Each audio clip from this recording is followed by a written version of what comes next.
Seattle's morning rain painted the glass windows in silent streaks as the world outside blurred into melancholy.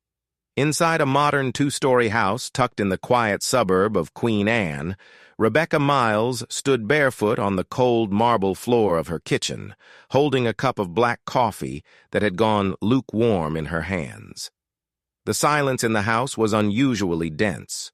Chloe had left for her dorm last week. David was at the law firm. Or so she believed. On the granite countertop lay a stack of Daily Mail. Rebecca sifted through it absent-mindedly. Bills, catalogs, a hand-delivered ivory envelope with gold-embossed edges.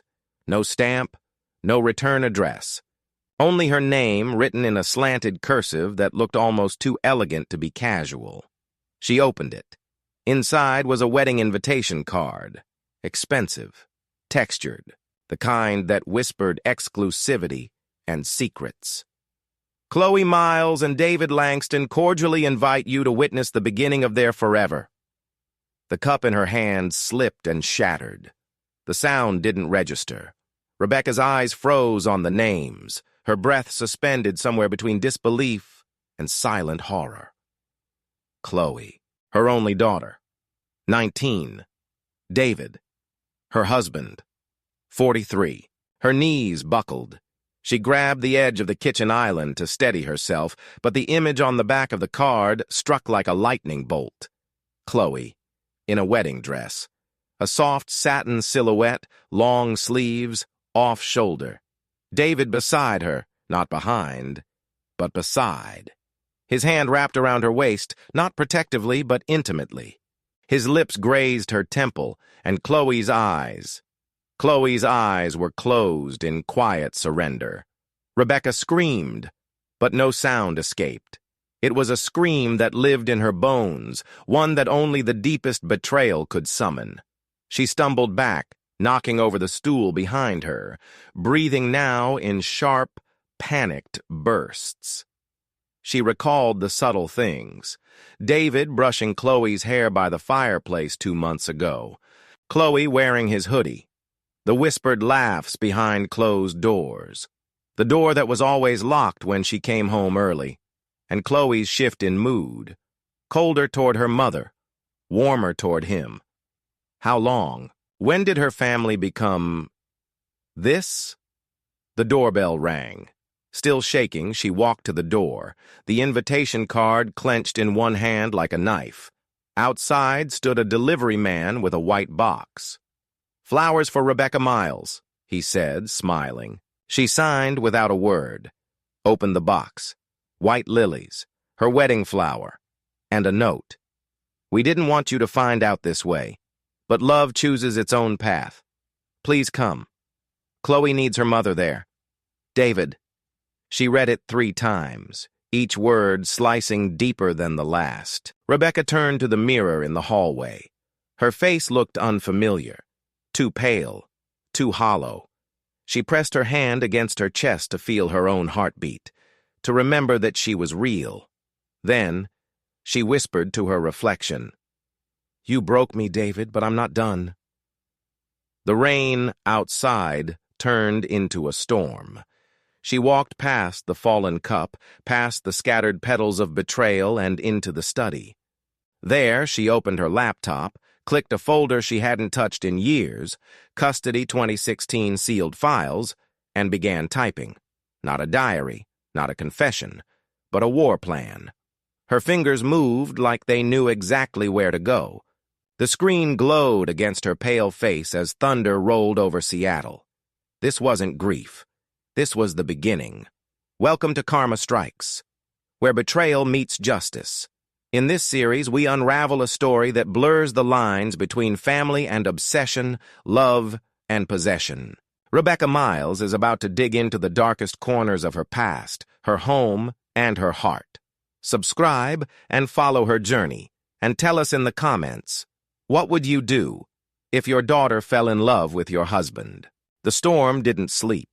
It clung to the windows like breath on glass, humming low like a warning too tired to scream. Inside her study, Rebecca sat with the lamp dimmed low, The wedding invitation splayed open on the desk, curling like scorched paper. She hadn't moved in hours, but her mind had traveled years. On the screen in front of her, photos flickered, snapshots from another life. Chloe at 12, arms wrapped tight around David. A birthday party, her first braces. The day he bought her that camera she swore made her see the world differently. Rebecca used to believe it was love. Now she wasn't sure if she'd witnessed a rescue or the beginning of a quiet kidnapping. She opened the Custody 2016 file. It was dusted with trauma. She had avoided it for so long, afraid to remember what Kyle did, afraid to remember what it made her become. There were bruises in photographs, audio files of screaming matches, and Chloe's old letters to the court. One line burned brightest. "I want a safe home. Not perfect, just not scary." And David had given them that. Or so she thought. Rebecca began mapping a timeline, a slow infection, disguised as affection. When did David stop being her husband and start being something else to Chloe? She remembered waking once at 2 a.m. and hearing the soft click of Chloe's door. She remembered asking him about it and how casually he'd said she had a nightmare. She remembered believing him. Her stomach turned. She opened the security logs. They told a different story. David entering Chloe's room 3 nights a week, often around 1 a.m., each time staying for over an hour. She opened her messages, typed Tanya's name, hesitated, then hit send. When Tanya replied, her voice was hoarse with memories. "I didn't tell anyone. I thought no one would believe me." Rebecca's heart broke all over again. 36 screenshots came in, messages from David, from years ago.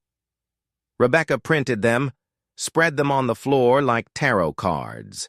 She stood over them as if standing at the edge of a crime scene where the killer had left behind love notes. Her hands trembled, not just at the proof, but at her own blindness. And then, slowly, Rebecca began to cry.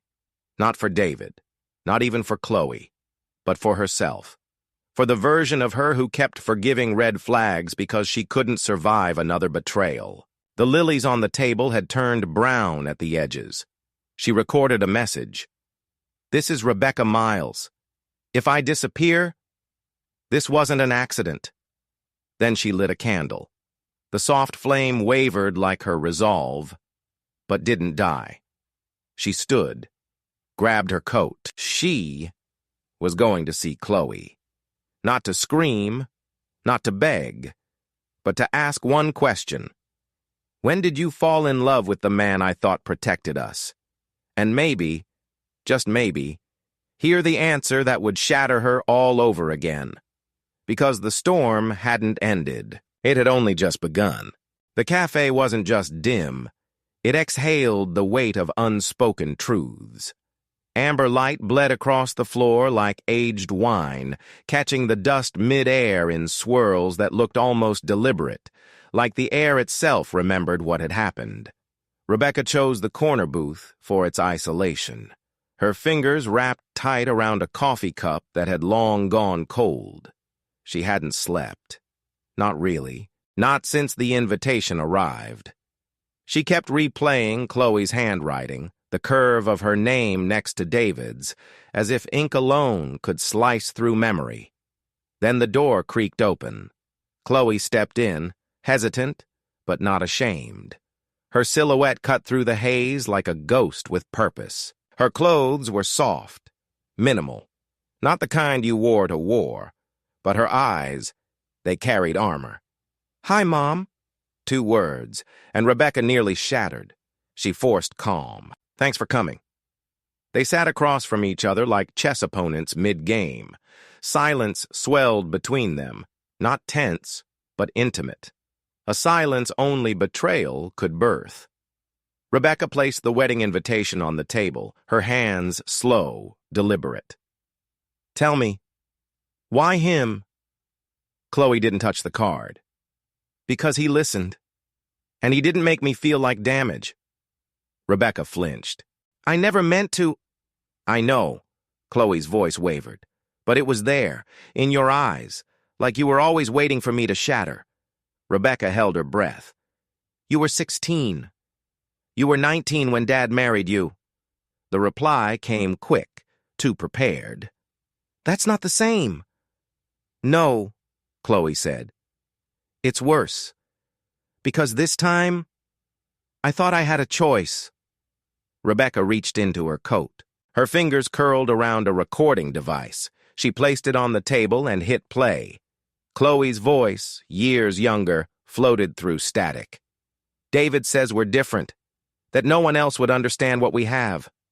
Silence. Chloe blinked. No tears, not yet, just silence. He was rewriting you, Rebecca whispered. One story at a time. He was there, when you weren't, when I thought I was going to disappear. So was I, Rebecca snapped. I just didn't know how to speak your language anymore, but he did, because he taught it to you. Chloe looked away. Rebecca leaned in. Do you love him? Yes. Then why did he plant cameras in the house? Chloe turned sharply. What? Rebecca slid her phone across the table. The screen played footage. Rebecca in her study, hiding a recorder. But the angle, it was from the vent. He knew. Months ago. He's not surprised, Chloe. He's circling us. Chloe watched, lips pressed thin.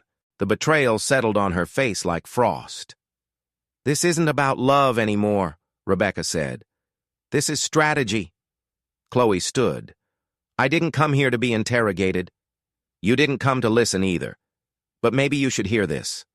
Rebecca pulled out a printed email. Check the drawer under the stairs. You missed something. Who sent this? Not Tanya. Not you. Someone who knew what he's capable of. Someone who wanted me to see. Chloe faltered. Are you saying he's done this before? Rebecca didn't answer. She didn't have to. That night, Rebecca followed the lead. The drawer creaked open. Beneath scarves and dust, a flash drive. She loaded it. One file. Do not open alone. MP4. She clicked.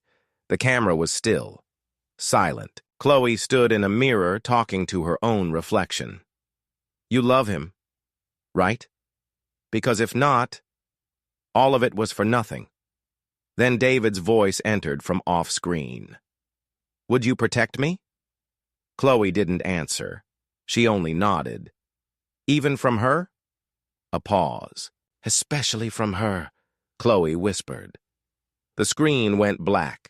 Rebecca sat frozen, hands clenched. Her heartbeat thundered in her ears. She rose, walked to the mirror. The woman staring back wasn't broken anymore. She removed her wedding ring, slipped it into the envelope labeled Kelly Thompson, Legal Strategy.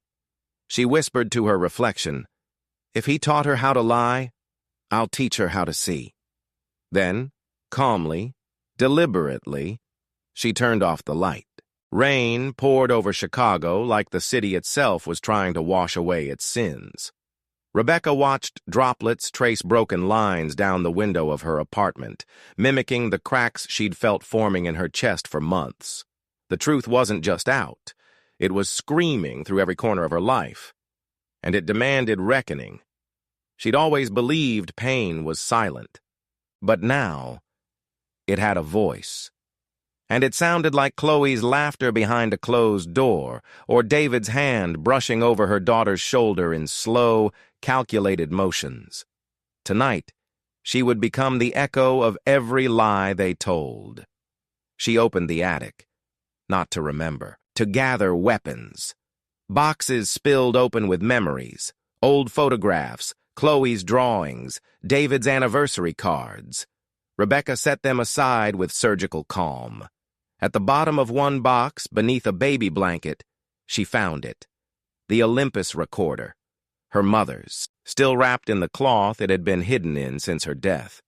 She tested it. Still worked. She called Kelly Thompson. Rebecca, you okay? No, but I'm finally awake. I need your help. And I don't want protection. I want precision. Kelly exhaled. Come by tomorrow. I'll clear the office. Bring everything. Rebecca didn't wait. That night, she started uploading video files from the vents, audio fragments she'd stitched together from David's devices, photographs of Chloe's journal pages taken before they were ripped out. She cross-referenced timelines, built a digital map of betrayal. Conversations Chloe had with David that Rebecca remembered hearing from the hallway.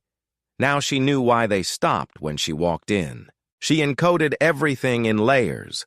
One folder for Kelly, one for the press, one hidden only she knew. One last backup, mailed to her sister in Portland, with instructions to open if anything happened to her. Then she waited. The next morning, Kelly reviewed everything. Her face changed shade by shade, from horror to fury to something colder. Strategy. This is systemic. It's psychological entrapment. It's grooming, Rebecca said. I watched it happen in my own home, and I called it love. Kelly leaned back. We're going scorched earth.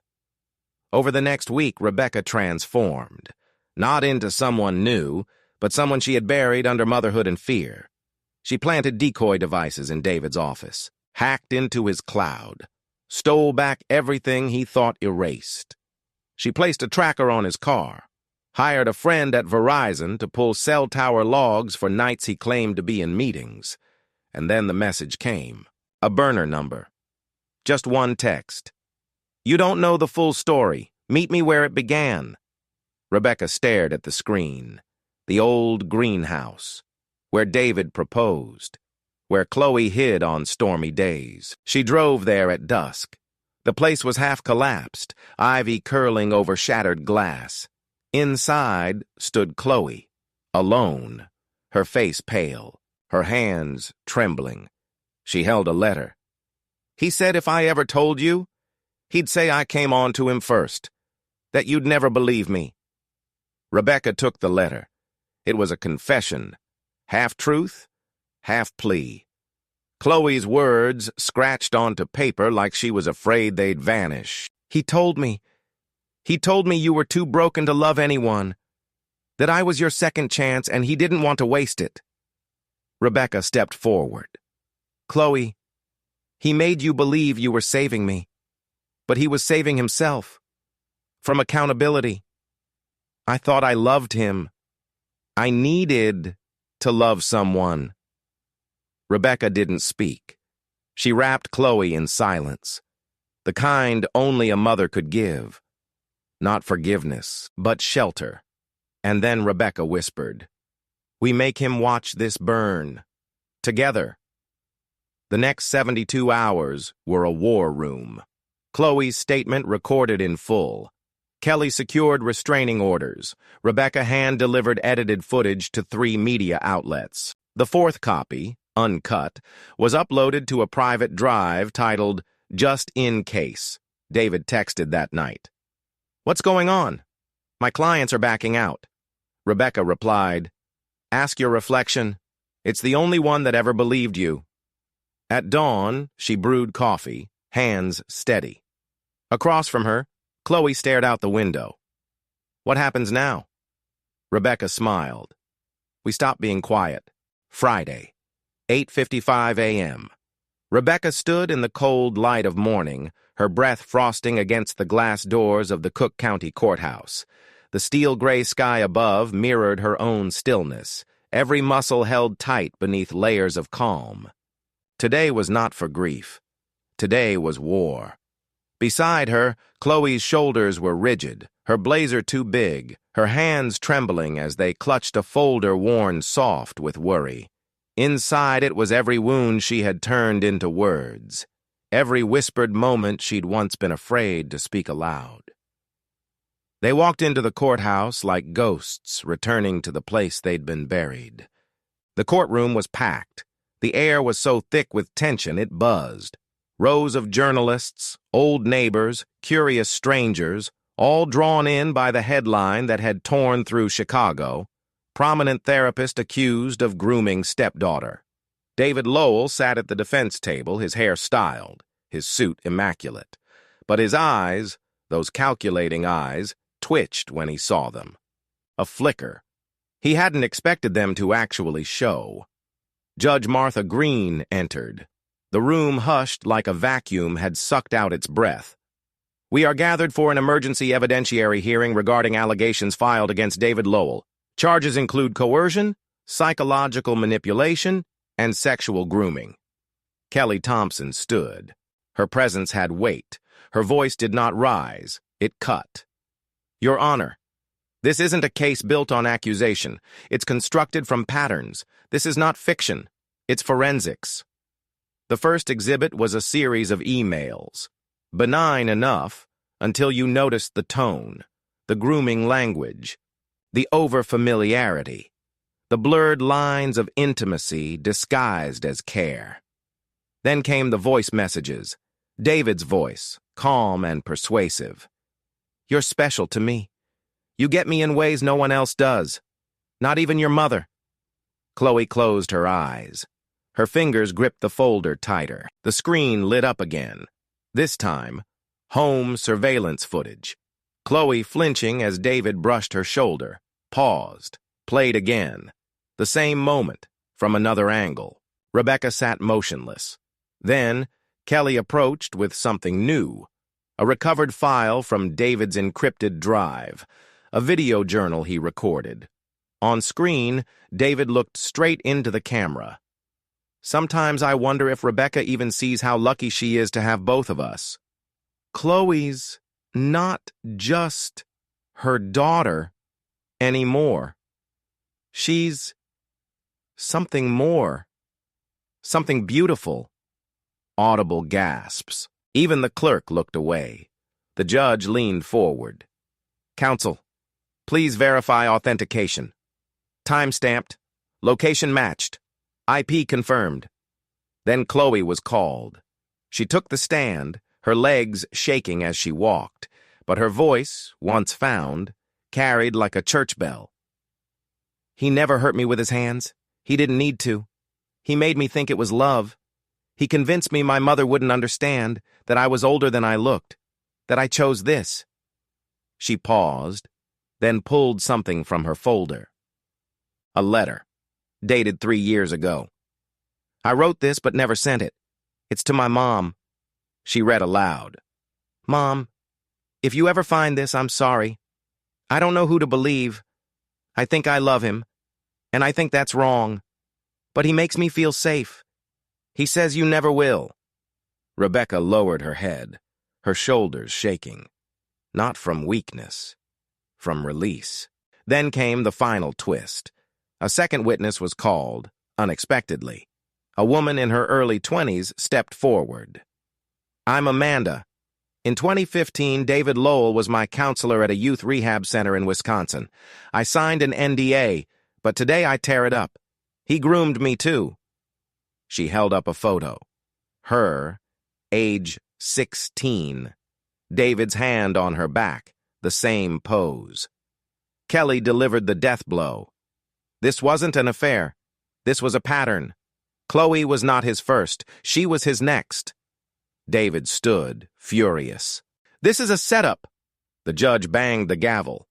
"Mr. Lowell, you are hereby remanded. All digital assets frozen. Emergency protective orders granted. A full criminal inquiry will proceed." David was cuffed. Not ceremonially, clinically. Chloe watched, not with satisfaction, but with stillness. Outside, flashes burst like fireworks. Reporters shouted. Rebecca turned to Chloe. "Are you okay?" "I don't know, but I'm not invisible anymore." Rebecca nodded, then whispered, "You're a survivor. And this was your fire." As they descended the courthouse stairs, the clouds broke. Not fully, but enough. 3 weeks had passed since the courthouse trembled beneath the weight of justice. But justice, Rebecca learned, did not echo. It expanded. She stood in a converted warehouse in Pilsen, where the ceiling was strung with lights like constellations. Around her, survivors, advocates, artists, students. The first open forum organized by Chloe's new initiative, Vox Veritas, Latin for the voice of truth. Chloe, no longer shrinking behind trauma, stood center stage, her hair pulled back, her voice unwavering. Her speech wasn't rehearsed, it was remembered. Every pause was a scar, every word a thread pulling others from silence. "I thought healing would be quiet," she said. "But it's a choir. And when we sing together, they can't silence us again." Applause erupted.